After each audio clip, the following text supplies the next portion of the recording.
Oi, tudo bem? Meu nome é Gabriela Gregolin.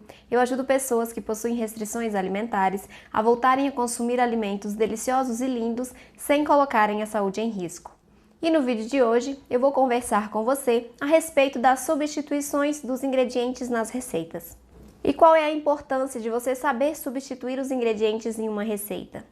Você terá a possibilidade de melhorar as suas preparações, de deixá-las mais ao seu gosto, de criar uma receita totalmente nova, porque a partir da substituição de determinados ingredientes, você terá uma receita completamente diferente da original. Então você também tem essa possibilidade de modificar completamente uma receita, adequá-la ao seu gosto, não se frustrar, não perder ingredientes. Então, sabendo substituir, você terá a possibilidade de aperfeiçoar as suas preparações e melhorar tanto a sua experiência como a da sua família ao consumir os seus produtos.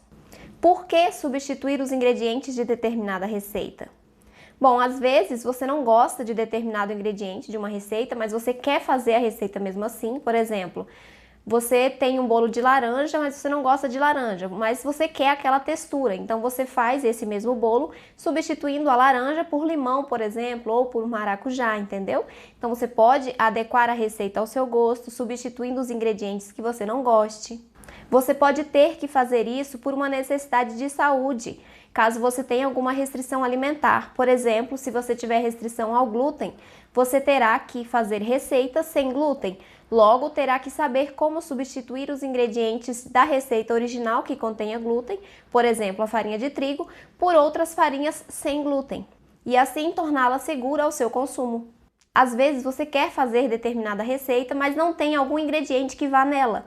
Então, sabendo como substituir, você vai poder substituir esse ingrediente por um outro que apresente a mesma função e atue da mesma maneira naquela receita.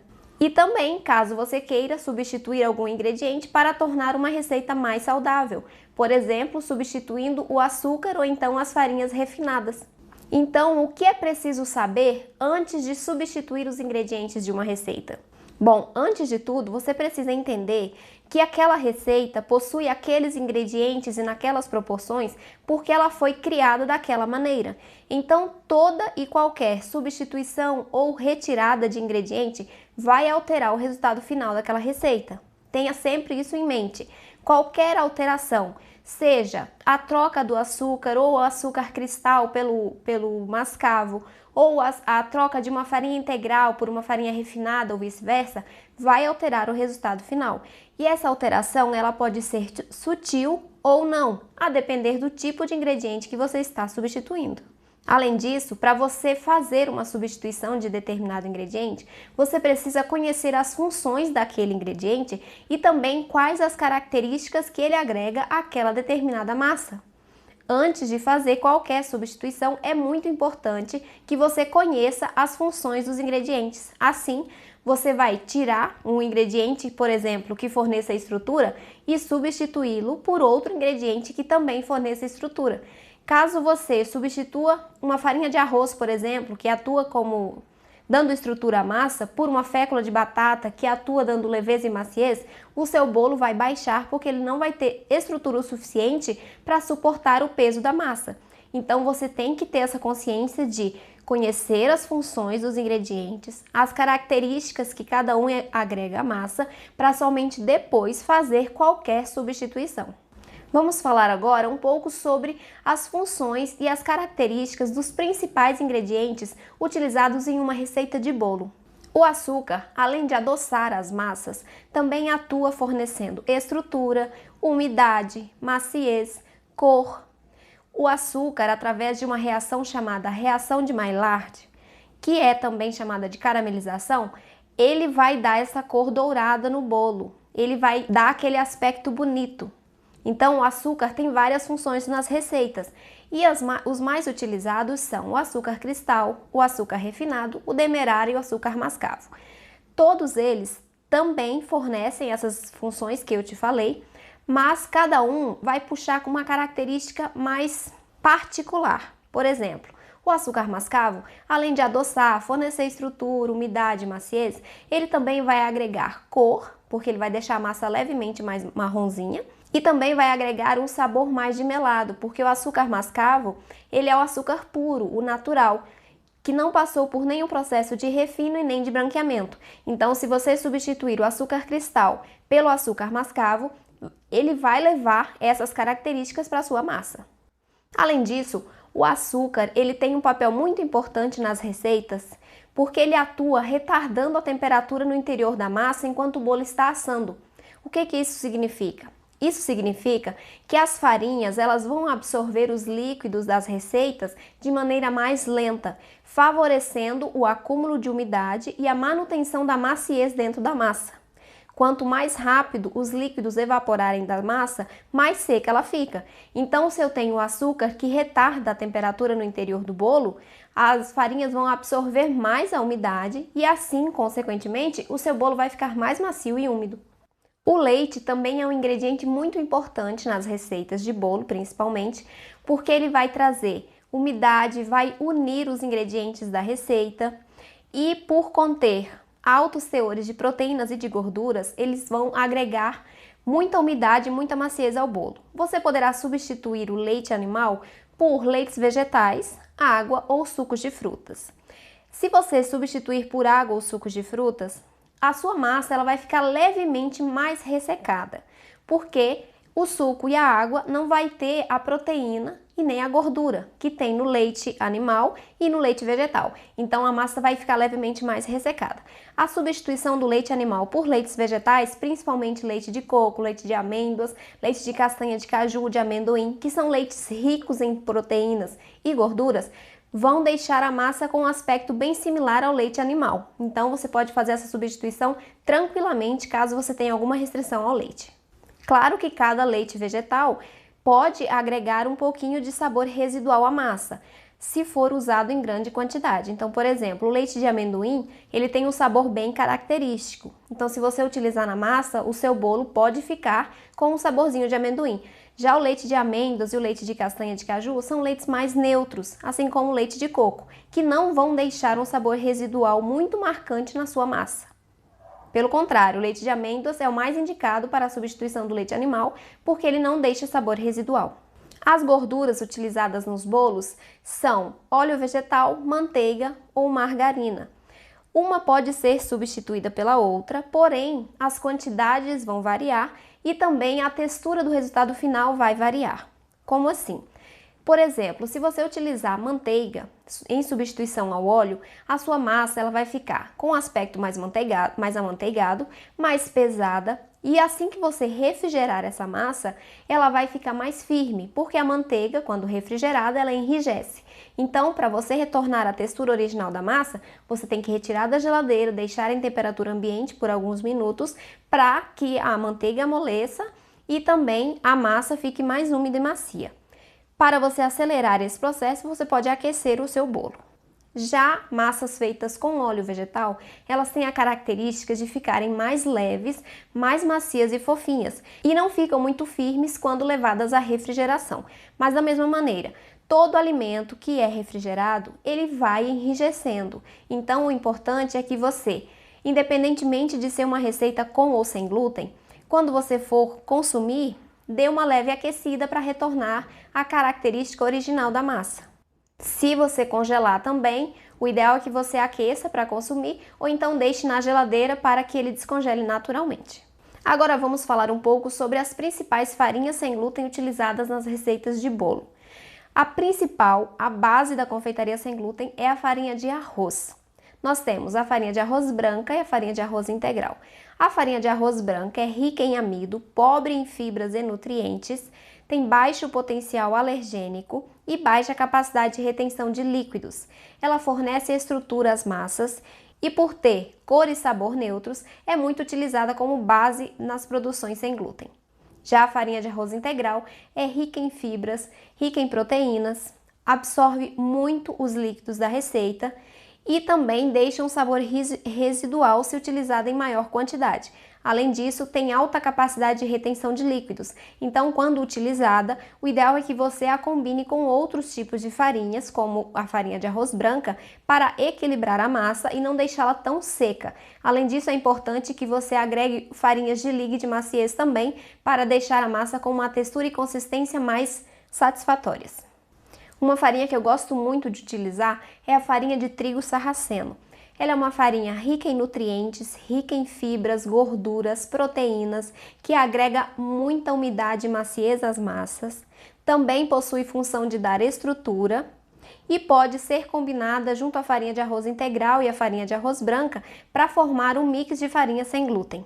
A farinha de trigo sarraceno, ela poderá ser substituída por farinha de grão de bico, farinha de feijão branco, farinha de teff, até mesmo a farinha de arroz integral.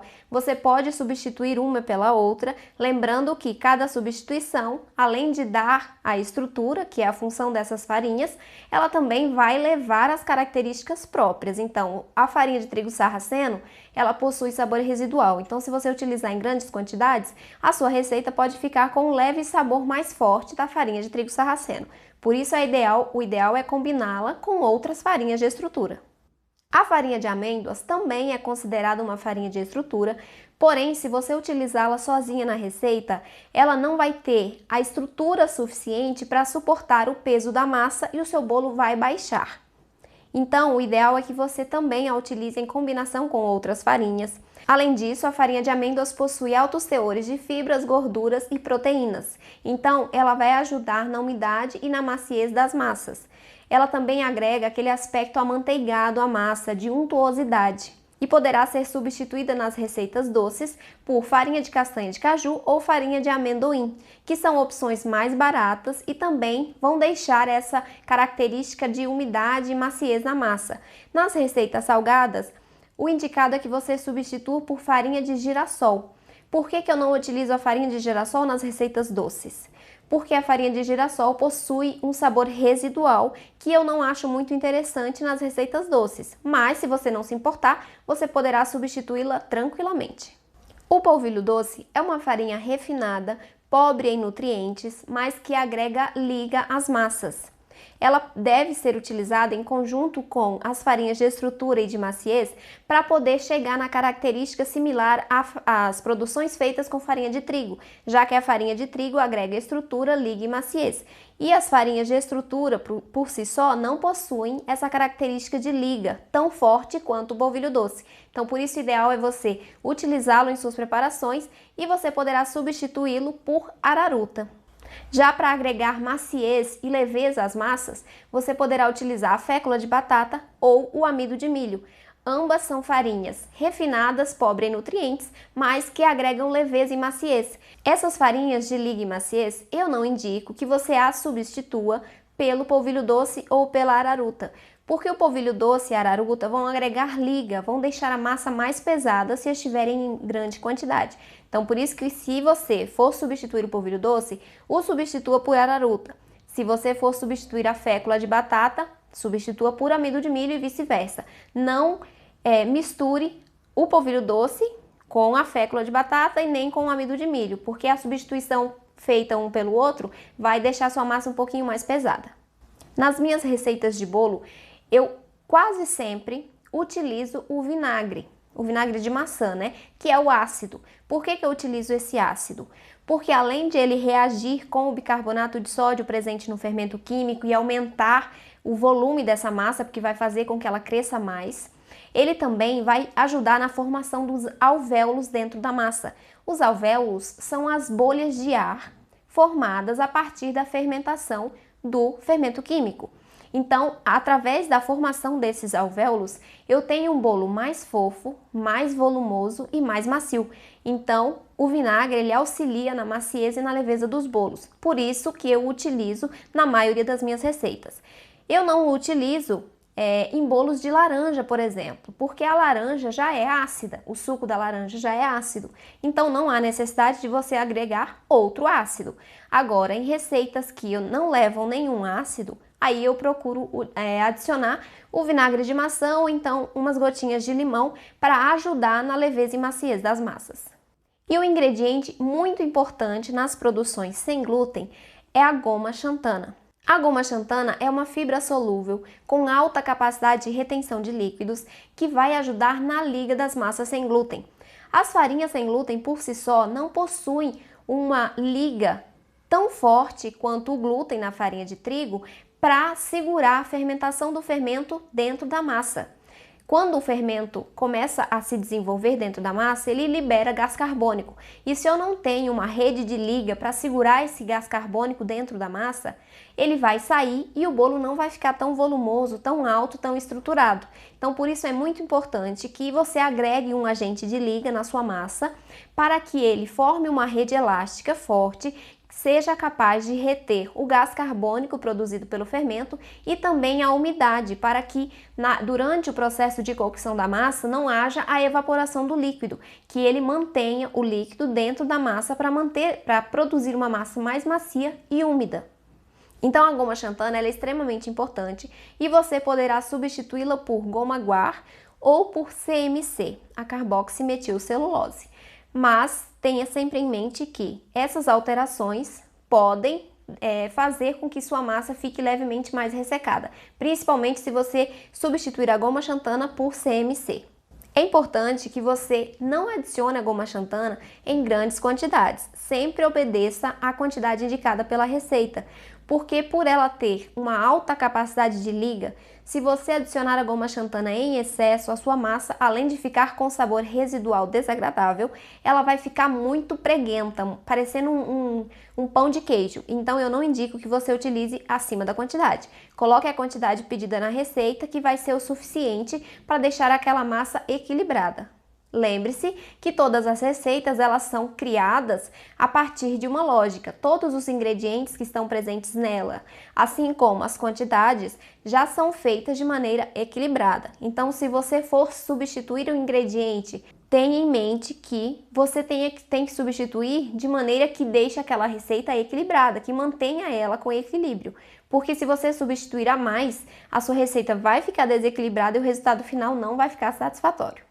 Um último ponto muito importante. Por mais que a quantidade do ingrediente seja pequena, ela tem uma razão para estar nessa receita. Então, por exemplo, a goma xantana vão 2 gramas, geralmente em um bolo médio. Os meus bolos geralmente levam 2 gramas de goma xantana. Então, não é porque são só 2 gramas que você pode retirar. 2 gramas vão fazer muita diferença no resultado final. Caso você retire a goma xantana desse bolo, o seu bolo vai ficar farelento, porque as farinhas sem glúten não possuem a liga suficiente para manter o bolo unido, os demais ingredientes da receita unido, assim como o vinagre. Geralmente vão 5 gramas ou 5 ml de vinagre em uma receita. Se você retirar, vai funcionar, mas ela não vai ficar com o aspecto que é a receita original. Então você não retire o ingrediente, aprenda como substituí-lo para garantir preparações melhores.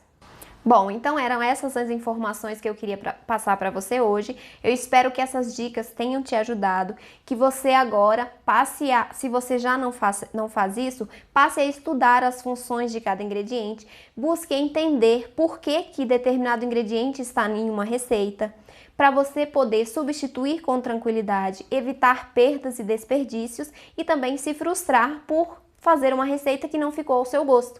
Então conheça os ingredientes, conheça as funções, conheça as características que cada um agrega e para fazer substituições mais conscientes, tudo bem?